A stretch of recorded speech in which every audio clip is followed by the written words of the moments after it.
And for today's video nga ay finally nandito na sa may Marikina ang sikat at pinipilahang restaurant sa may El Nido, Palawan. At talaga namang na-amaze ako dahil wood-fired brick oven ang gamit nila dito. Kaya naman hindi nakataka-taka kung talagang pinipilahan sila. Dahil bukod sa masarap na ay talagang bagong masa ang bawat pizza ang ihahain nila. At nandito nga tayo ngayon sa may Basil Pizza and Pasta. Located dyan sa Lot 1, Block 11 ng Mayor Hill, Fernando Avenue, Santo Niño, Marikina City. Mismong tabi lang siya ng Petron Gas Station. Nagustuhan ko talaga dito yung create your own pizza experience. Pwedeng pwede sa mga bagets at pwedeng pwede rin sa katulad kong feeling bagets.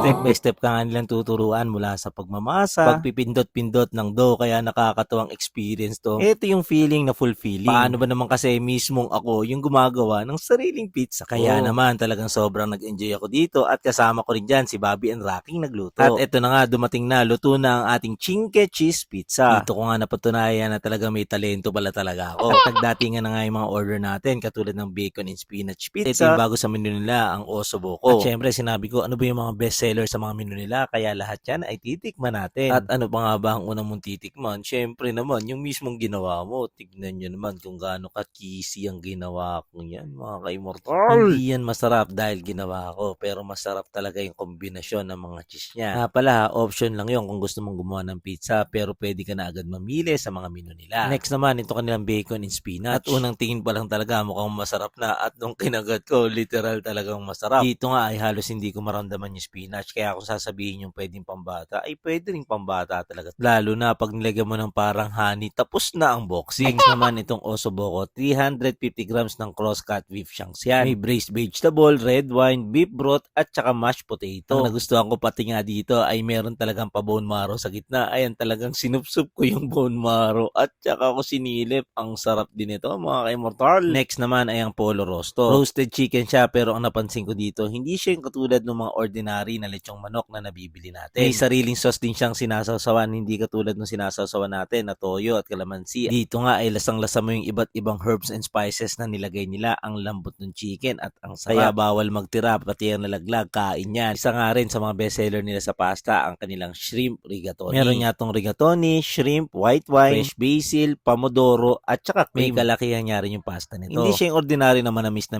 spaghetti na lagi nating niluluto. May pagka-Italian niya yung datingan nito, pero swak na swak din sa ating panlasa. At ito naman truffle salami ay talaga namang appetizer to, pero ginawa ko siyang parang dessert. At tingin ko naman hindi naman magre-reklamo yung tiyan ko kung ano uunahin ko, kung appetizer talaga o dessert. Ang sarap nga nito dahil meron tong cream cheese, salami, truffle paste. Kaya naman talagang na-enjoy ko rin siya. Kung naghahanap kayo ng solong makakainan, pampamilya, at kahit ano pa mang okasyon niya, inibitahan ko kayo magpunta dito sa Basil Pizza and Pasta.